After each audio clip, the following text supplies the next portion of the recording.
हाँ, तो फिर से आपका स्वागत है। आज हम लोग बिहार एसएससी के जो है एक नए प्रीवियस ईयर के पेपर का एनालिसिस करेंगे। तो आप देख सकते हैं बिहार एसएससी द्वारा ये आयोजित कराई गई पूर्व की परीक्षाओं का प्रश्न है, जिसके हम लोग जीके और जीएस का एनालिसिस करेंगे। और इससे पहले एक आवश्यक सूचना, हालांकि मैं कल ही वीडियो बनाकर जो था अपलोड कर दिया था कि बिहार एसएससी की जो एग्ज़ाम परीक्षा जो 26 और 27 नवंबर को आयोजित होने वाली थी, उस परीक्षा को जो है अब एक्सटेंड कर दिया गया है। अब जो आपकी परीक्षाएं हैं वो 23 और 24 दिसंबर 2022 को आयोजित कराई जाएगी। तो समय जो है आप लोगों को और एक महीना लगभग जो है एक्सटेंड कर दिया गया है। तो समय का जो है सदुपयोग करते हुए अपनी तैयारी को जो है और ज़्यादा तैयारी में धार देना है और अच्छी तरह से तैयारी करना है। हालांकि बिहार एसएससी जो है एक महीना डेट एक्सटेंड कर दी है, तो और तैयारी का जो है मौका मिल गया है। जिन परीक्षार्थियों की तैयारी अभी तक पूर्ण नहीं हुई थी, उनके लिए एक अच्छा अवसर भी दिया है। हालांकि बिहार एसएससी को समय पर एग्ज़ाम ले लेना ही बेहतर था, लेकिन अब इसमें हम लोग तो कुछ नहीं कर सकते हैं। अब आयोग के ही हाथ में है, आयोग को ही परीक्षा कराने का जो है निर्णय लेना है कि कब परीक्षा लेगी। हम लोग का बस काम है कि अपनी तैयारी को जो है जारी रखना है और तैयारी को फोकस करना है। तो चलते हैं हम लोग आज एक नए प्रीवियस ईयर के प्रश्न पत्रों का एनालिसिस करते हैं। पहला जो प्रश्न है, हर्षवर्धन के शासनकाल में भारत कौन आया था? तो हर्षवर्धन जब राजा हुआ करते थे तो उस समय भारत आने वाले विदेशी यात्री थे, उनका नाम था ह्वेनसांग। और ह्वेनसांग जो है ये भारत में लगभग 3 वर्ष तक जो है ह्वेनसांग के समय में भारत का भ्रमण किया था। उसके बाद ये 6 वर्ष तक जो है नालंदा जो विश्वविद्यालय हुआ करता था, जो आपका वर्तमान में नालंदा बिहार में स्थित है, वहाँ पर अध्ययन किया था। और ये ह्वेनसांग को यात्रियों का राजकुमार यानी प्रिंस ऑफ पिलग्रिम्स के नाम से भी जाना जाता है। ह्वेनसांग को यात्रियों का राजकुमार किसे कहा जाता है, यह भी प्रश्न परीक्षा में पूछा जाता है, तो आपका ह्वेनसांग को कहा जाता है। और ह्वेनसांग की एक यात्रा वृत्तांत भी है, जिसमें इनकी पूरी यात्रा के बारे में चर्चा की गई है। उसका नाम है सी यू की। ये भी परीक्षा में पूछा जाता है कि सी यू की जो है किनकी यात्रा वृत्तांत है, तो ये जो है ह्वेनसांग की है। नेक्स्ट प्रश्न हम लोग देखते हैं, सारनाथ में किस सम्राट का स्तंभ है? तो सारनाथ में जो है अशोक का स्तंभ है। और इसी अशोक स्तंभ को जो है हमारे देश के राष्ट्रीय प्रतीक के रूप में भी अपनाया गया है। और मौर्य वंश का ये जो अशोक था, मौर्य वंश का तीसरा शासक था। और इसका शासनकाल जो था 273 ईसा पूर्व से 232 ईसा पूर्व अशोक का हुआ करता था। अशोक जो था, कलिंग जब युद्ध हुआ, कलिंग युद्ध के बाद ये बौद्ध धर्म ग्रहण कर लेता है अशोक, और उसके बाद बौद्ध धर्म का प्रचार प्रसार करने लगता है। और उसके बाद देश के कई भागों में इन्होंने स्तूप का निर्माण भी करवाते हैं। और इसी के अंतर्गत इन्होंने 250 ईसा पूर्व में जो है सारनाथ, जो वर्तमान में आपके उत्तर प्रदेश है, वहाँ पर एक स्तंभ का निर्माण करवाया, जिसे राष्ट्रीय प्रतीक के रूप में अपनाया गया। और इस अशोक स्तंभ पर 4 जो है आपके शेर एक दूसरे के पीठ करके जो है बैठे हुए हैं। और इनके पुत्र अशोक के, ये भी परीक्षा पूछा जाता है कि अशोक के एक पुत्र हुआ करते थे महेंद्र, और इनकी पुत्री का नाम था संघमित्रा। इन्होंने बौद्ध धर्म के प्रचार के लिए जो था इनको श्रीलंका भी भेजा था। नेक्स्ट प्रश्न हम लोग देखते हैं, बाजार नियंत्रण प्रणाली किसने प्रारंभ की थी? तो बाजार नियंत्रण प्रणाली जो है अलाउद्दीन खिलजी ने स्टार्ट किया था। अलाउद्दीन खिलजी जो था दिल्ली सल्तनत का ही नहीं बल्कि कहा जाए तो मध्यकालीन भारत का जो था एक योग्य और दूरदर्शी शासक हुआ करता था।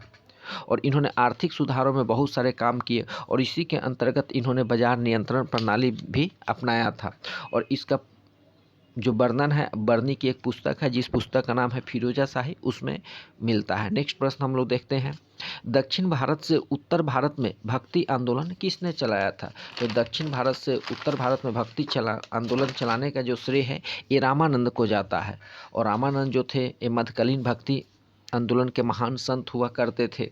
और राम भक्ति की धारा इन्होंने समाज के हर वर्ग तक पहुंचाने का काम किया था। और रामानंद का जो जन्म हुआ था प्रयागराज, यानी वर्तमान कहें तो प्रयागराज, पहले इसको इलाहाबाद के नाम से जाना जाता था, वहाँ एक ब्राह्मण परिवार में हुआ था। और इनके माता का नाम सुशीला देवी था और पिता का नाम जो था पुण्य सदन था। नेक्स्ट प्रश्न हम लोग देखते हैं, प्रसिद्ध खजुराहो की गुफाएं कहाँ स्थित है? जो फेमस खजुराहो की गुफाएं जो है ये कहाँ स्थित है? तो हम लोग जानते हैं कि खजुराहो की जो गुफाएं हैं ये आपके मध्य प्रदेश में स्थित है।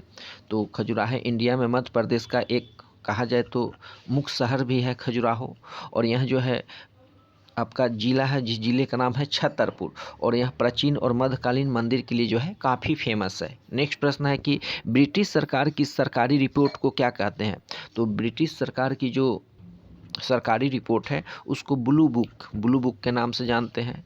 कुछ अन्य देशों के हम लोग सरकारी रिपोर्ट के बारे में जान लेते हैं, जैसे व्हाइट पेपर जो है आपका इंडिया का है हो गया। फिर उसके बाद व्हाइट बुक यदि पूछे तो जर्मनी की सरकारी रिपोर्ट हो जाएगा। ब्लू बुक तो आपका ब्रिटेन का हो गया। येलो बुक जो है इटली और ईरान का सरकारी रिपोर्ट है। ऑरेंज बुक जो है नीदरलैंड का सरकारी रिपोर्ट है। नेक्स्ट प्रश्न हम लोग देखते हैं, LTTE कहाँ का संगठन है? तो ये जो है आपका श्रीलंका का संगठन है। कभी कभी इसका फुल फॉर्म भी पूछ लेता है कि LTTE का फुल फॉर्म क्या है, तो liberation tiger of Tamil Eelam. Next प्रश्न हम लोग देखते हैं, मोड बैट क्या है? तो मोड बैट जो है आपका उत्पाद कर है। ओरल बी क्या है? तो यह जो है एक टूथ ब्रश है। नेक्स्ट प्रश्न हम लोग देखते हैं, लेगून क्या है? तो लेगून जो है एक प्रकार का छिछला झील है। यदि किसी खिलाड़ी को फीडे रैंक मिला है तो वह कौन सा खेल खेलता है? तो वह जो है शतरंज। जो खिलाड़ी शतरंज खेल खेलता है उसको फीडे रैंक मिलता है। ग्रेट बैरियर रीफ किस देश में है? तो ग्रेट बैरियर रीफ जो है ऑस्ट्रेलिया में है, और ऑस्ट्रेलिया में आपका मर्रे और डार्लिंग नाम की नदियाँ भी है। अंतर्राष्ट्रीय हॉकी मैच की अवधि क्या है? तो अंतर्राष्ट्रीय हॉकी मैच की अवधि जो है 70 मिनट है। भारत का राष्ट्रीय खेल भी जो है आपका हॉकी है, और हॉकी के प्रत्येक टीम में जो है 11 खिलाड़ी जो हैं खेलते हैं। और हॉकी के फेमस जादूगर जो हैं, हॉकी के जादूगर मेजर ध्यानचंद को जाना जाता था, और उन्हीं के नाम पर जो है राजीव गांधी खेल रत्न पुरस्कार का नाम चेंज करके मेजर ध्यानचंद खेल रत्न पुरस्कार कर दिया गया। नेक्स्ट प्रश्न हम लोग देखते हैं, पाकिस्तान के अधिकार वाले कश्मीर शहर की राजधानी कहाँ है?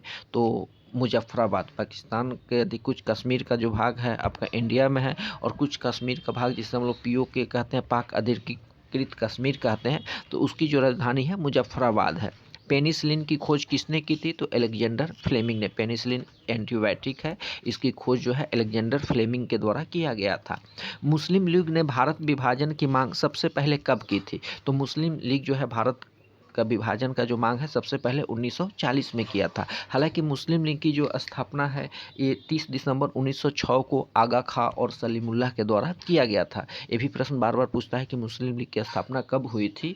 तो ये जो है आपका 30 दिसंबर 1906 को आगा खां और सलीमुल्लाह के द्वारा किया गया था। नेक्स्ट प्रश्न हम लोग देखते हैं, भारत के संविधान में कितनी भाषाओं को मान्यता दी गई है? तो हमारे देश के संविधान में जो है 22 भाषा को जो है 8वीं अनुसूची के अंतर्गत मान्यता दी गई है। हालांकि जब हमारे देश का संविधान प्रथम बार आया था तो उस समय जो है 14 भाषा, शुरू में 14 भाषा को ही मान्यता दिया गया था, लेकिन 1967 में जो है आपका 21वां संविधान संशोधन करके सिंधी भाषा को जोड़ा गया। तो सिंधी भाषा को जैसे ही जोड़ा गया तो कुल भाषा 15 हो गया। फिर उसके बाद 1992 में 71वां संविधान संशोधन करके जो है उसमें 3 भाषा को जोड़ा गया, जिसमें कोंकणी, मणिपुरी, नेपाली, शॉर्टकट में उसको नमक भी कहा जाता है। नमक यानी न से हो गया नेपाली, म से हो गया मणिपुरी, और क से हो गया कोंकणी। तो इस प्रकार से 15 3 18 हो जाता है। फिर उसके बाद 2003 में 92वां संविधान संशोधन होता है, तो उसमें 4 भाषा को जोड़ा जाता है, जिसमें आपका बोडो, डोगरी, मैथिली और एक संथाली। तो इस प्रकार टोटल अभी तक 22 भाषा को जो है मान्यता प्राप्त है। नेक्स्ट है कि भारत का उपराष्ट्रपति किसका पदेन सभापति होता है? तो राज्यसभा। अभी भारत के जो वर्तमान उपराष्ट्रपति है, जो भी उपराष्ट्रपति होते हैं वो क्या होते हैं? तो वो ऑटोमेटिक राज्यसभा के जो होते हैं सभापति हो जाते हैं। अभी जो है जगदीश सिंह धनखड़ जो है भारत के वर्तमान उपराष्ट्रपति हैं। द्रौपदी मुर्मू जो है भारत की राष्ट्रपति है। नेक्स्ट प्रश्न है कि भारत में मुख्य न्यायाधीश की सेवानिवृत्ति आयु क्या है?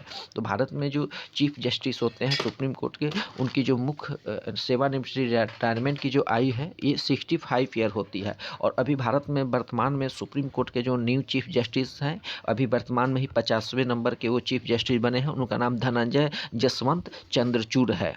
उनका नाम क्या है? धनंजय जसवंत चंद्रचूड़। चलते हैं नेक्स्ट प्रश्न हम लोग देखते हैं, आज़ाद हिंद फौज की स्थापना किसने की थी? तो आज़ाद हिंद फौज की स्थापना में जो था कैप्टन मोहन सिंह की महत्वपूर्ण भूमिका थी। हालांकि जब सेकेंड वर्ल्ड वार चल रहा था तो उसी के दौरान 1943 में जापान की सहायता से टोक्यो में जो थे राज बिहारी बोस ने भारत को अंग्रेजों से आज़ाद कराने के लिए आज़ाद हिंद फौज INA का भी गठन किए थे, और उसमें महत्वपूर्ण सेना में गठन में महत्वपूर्ण भूमिका जो है कैप्टन मोहन सिंह, रास बिहारी बोस और निरंजन सिंह गिल भी किए थे। हालांकि बाद में इससे सुभाष चंद्र बोस भी जुड़ते हैं। नेक्स्ट प्रश्न है कि सूर्य के परितः एक परिक्रमा के लिए कौन सा ग्रह अधिकतम समय लेता है? तो सबसे अधिक समय जो है बृहस्पति लेता है।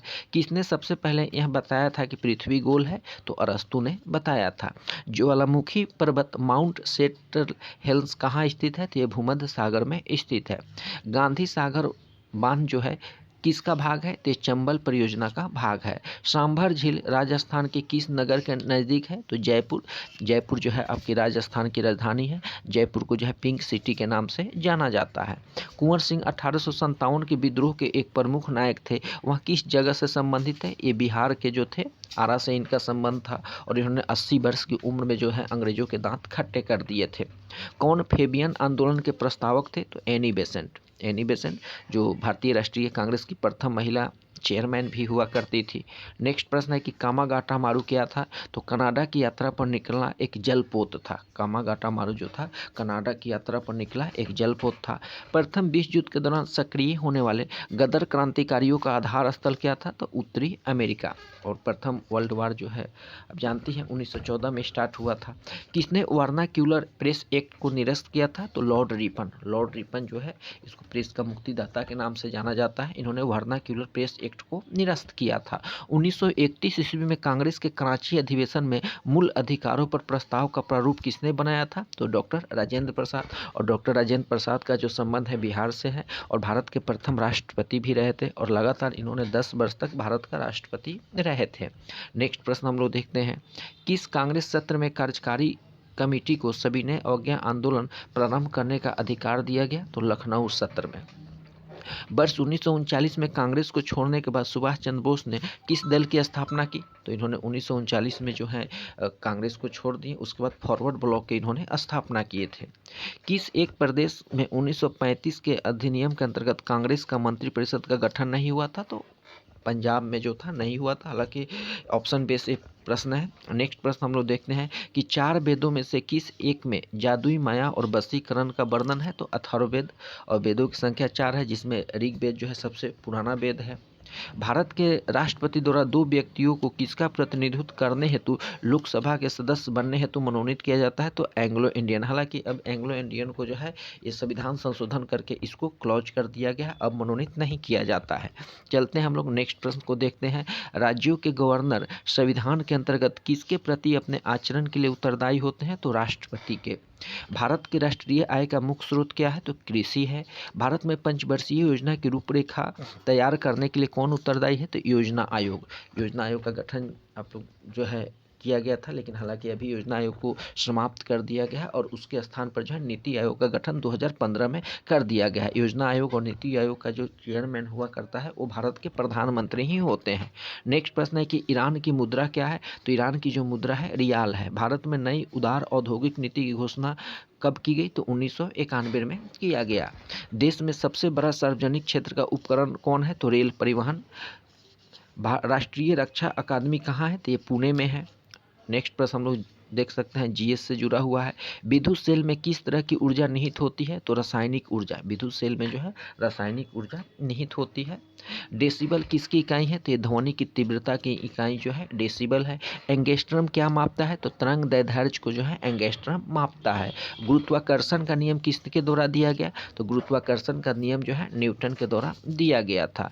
एंटोमोलॉजी में किसका अध्ययन किया जाता है? तो एंटोमोलॉजी में जो है कीटों का अध्ययन किया जाता है। कीटों के अध्ययन को क्या कहते हैं? एंटोमोलॉजी कहते हैं।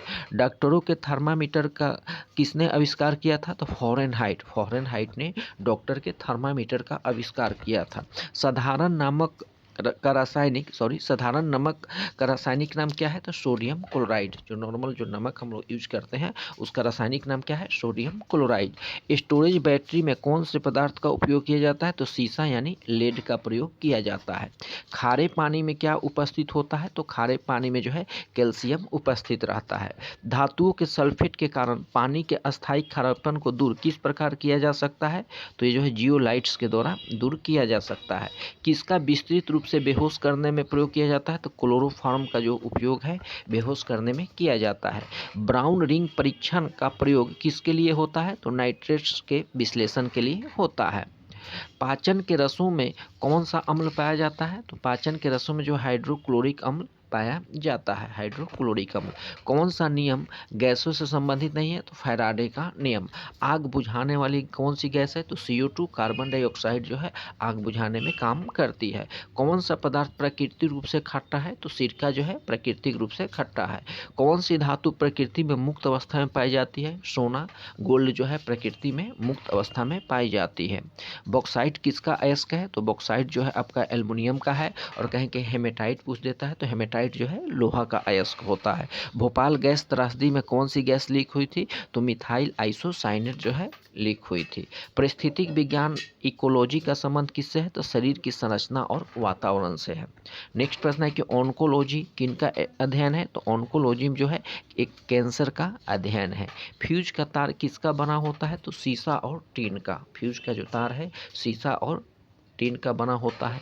मानव का मस्तिष्क लगभग कितने ग्राम का होता है? मनुष्य का जो मस्तिष्क होता है ये 1350 ग्राम यानी 1 kg 350 ग्राम का होता है। सूर्य में कौन सा तत्व सर्वाधिक मात्रा में रहता है? तो सूर्य में जो है सबसे अधिक हाइड्रोजन जो है आपका रहता है। हाइड्रोजन सबसे अधिक सूर्य में विद्यमान है। जेनेटिक्स में किसका अध्ययन होता है? तो आनुवंशिकता और गुणसूत्र का अध्ययन जो है जेनेटिक्स में किया जाता है।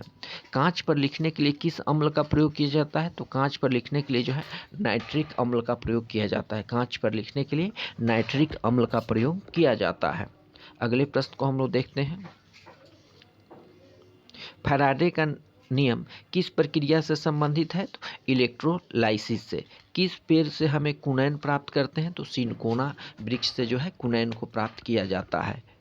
शुष्क सेल में जो ऊर्जा संग्रहित होती है वो कैसा रहता है? तो शुष्क सेल में जो ड्राई सेल होता है उसमें रासायनिक ऊर्जा रहता है। कौन सा विद्युत का सबसे अच्छा चालक है? तो चांदी जो है विद्युत का सबसे अच्छा चालक माना जाता है। जब ध्वनि तरंग चलती है तो अपने साथ क्या ले जाती है? तो अपने साथ ऊर्जा भी ले जाती है।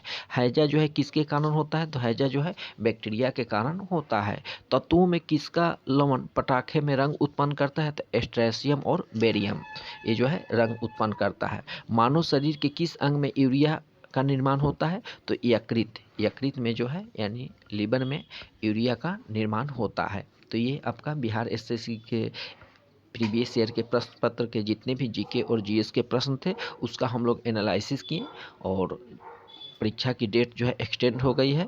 और इसी प्रकार हम लोग प्रतिदिन एक बिहार में जितने भी परीक्षा आयोजित कराएंगे हैं उसके नए प्रीवियस ईयर के प्रश्नों का हम लोग जो है एनालिसिस करेंगे। और प्रीवियस इससे पहले हम लोग 25 जो है बिहार एसएससी द्वारा आयोजित कराई गई प्रीवियस ईयर के प्रश्न पत्रों का हम लोग एनालिसिस कर चुके हैं। और जितने भी इसके बाद बिहार में जो परीक्षा आयोजित कराई गई है उसके भी हम लोग पेपर का जो है एनालिसिस करेंगे। तो सभी को बहुत बहुत धन्यवाद।